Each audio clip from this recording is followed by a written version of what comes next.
Hi friends, வணக்கம். நம்ம இந்த வீடியோவில் வந்துட்டு என்ன பார்க்க போகிறோம் அப்படின்னு சொல்லிட்டு பார்த்தீங்கன்னா, இது வந்துட்டு ஒருத்தவங்களோட கவுன்சிலிங் மெமோ தான் டவுன்லோட் பண்ணியிருக்கிறது. ஸோ அவங்களுக்கு என்னென்ன சர்டிஃபிகேட்ஸ் அது வந்து கொண்டு வர சொல்லியிருக்காங்க, அதில் வந்துட்டு யார் யார்கிட்ட வந்து சைன் வந்து இந்த மாதிரி கரெக்டாக இருக்கணும் அப்படின்ற மாதிரி சொல்லியிருக்காங்க. ஸோ அந்த டீட்டெயில்ஸ் தான் வந்து நம்ம இந்த வீடியோவில் வந்து பார்க்க போகிறோம். ஓகேங்களா? ஸோ இந்த மாதிரி தான் வந்துட்டு இப்போ டவுன்லோட் பண்ணுற ஒவ்வொருத்தருக்கும் வந்து வரும்.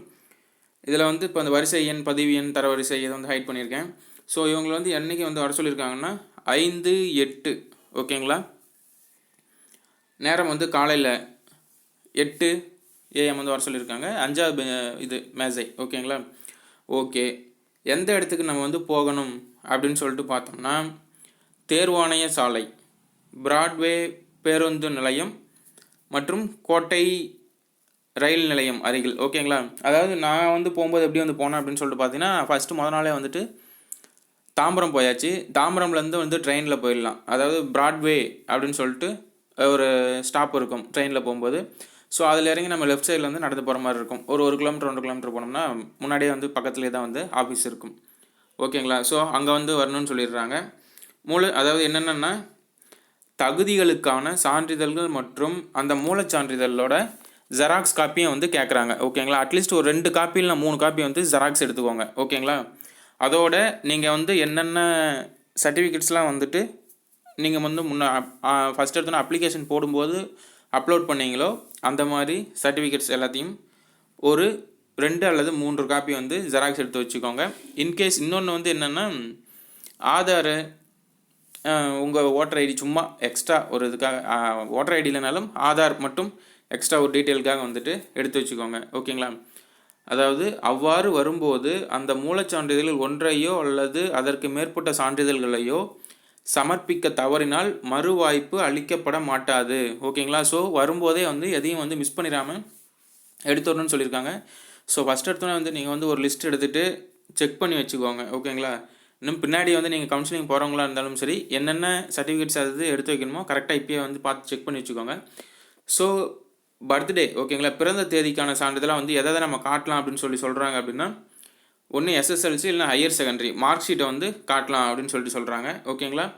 ஸோ நெக்ஸ்ட்டு வந்து கல்வி தகுதிக்கான சான்றுனா, இப்போ 10th நம்ம 10th மார்க் ஷீட்டு இல்லை அது மாதிரி தான் வந்து ஏதோ ஒன்று நம்ம வந்து காட்டுற மாதிரி இருக்கும் ஓகேங்களா.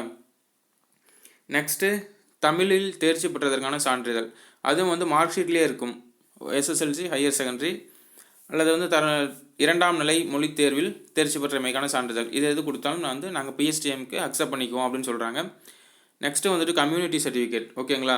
விண்ணப்பதாரரின் ஜாதி சான்றிதழ் அன்னாரின் தந்தை அல்லது தாயின் வழி பெற்றதாக மட்டுமே வந்து இருக்க வேண்டும் அப்படின்னு சொல்கிறாங்க ஓகேங்களா. ஸோ அப்போ ஸ்டார்டிங்லாம் வந்துட்டு ரிலேட்டிவ்ஸ் யார் நேம் கூட வச்சு வாங்கியிருக்க மாதிரி இருந்தது. ஸோ ஆனால் இப்போ வந்துட்டு அப்படி இல்லை. நெக்ஸ்ட்டு வந்துட்டு இப்போ இந்தந்த கம்யூனிட்டிக்கு இவங்கவுங்க தான் வந்துட்டு சைன் பண்ணலாம் அப்படின்னு சொல்லிட்டு ஒன்று இருக்கும் ஓகேங்களா.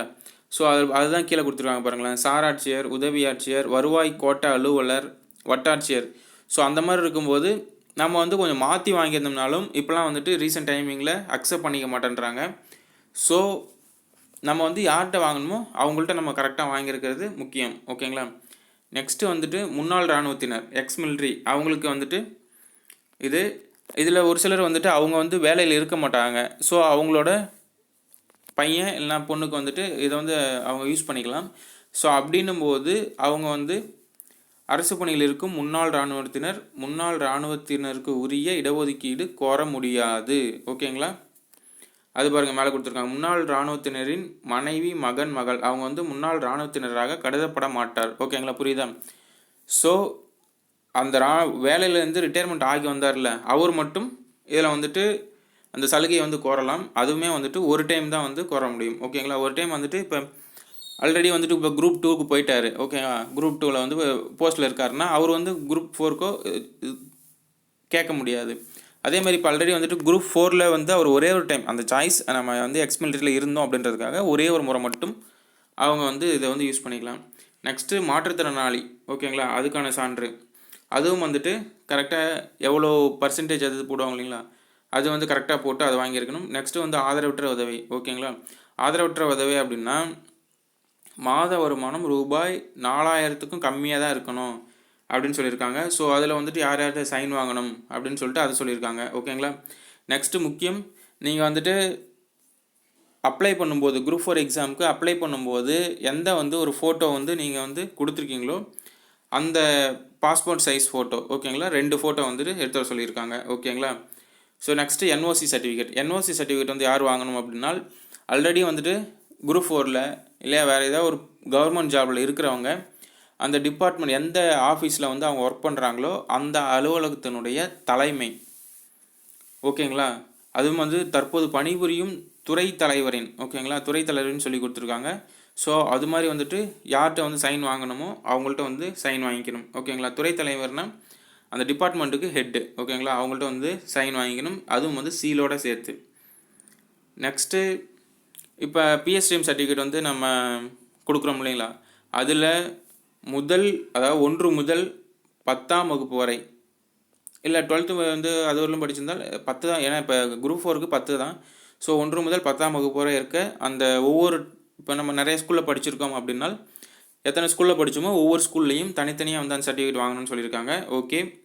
நெக்ஸ்ட்டு வந்துட்டு தனித்தேர்வராக இருந்தால் அவங்க வந்து எங்கே வந்து அந்த சர்டிஃபிகேட் வாங்கணும்னா அரசு தேர்வுத்துறை இயக்குநரகம் அல்லது பள்ளி கல்வி இயக்குநரகம் இங்கேருந்து வந்து அந்த சர்டிஃபிகேட் பிஎஸ்டிஎம் சர்டிஃபிகேட் வந்து வாங்கணும் அப்படின்னு சொல்லிட்டு சொல்லியிருக்காங்க. ஓகேங்களா. மேக்ஸிமம் நெக்ஸ்ட்டு வந்துட்டு இதெல்லாம் வந்துட்டு நாங்கள் வந்து தரவரிசை இப்படி தான் வந்து கவுன்சிலிங் நடத்துன்னு சொல்லியிருக்காங்க. நெக்ஸ்ட்டு வந்துட்டு எஸ்எம்எஸ் அண்ட் இமெயில் வரும் உங்கள் மொபைலுக்கு, அதை வச்சு நீங்கள் டவுன்லோட் பண்ணிவிட்டு நம்ம வந்து எந்த பிளேஸ்க்கு போகணுமோ அந்த பிளேஸ்க்கு உரிய நேரத்துக்கு நம்ம வந்து அங்கே போயிடணும். ஓகேங்களா. முன்னாடியே வந்து போயிடுறது பெட்ரு.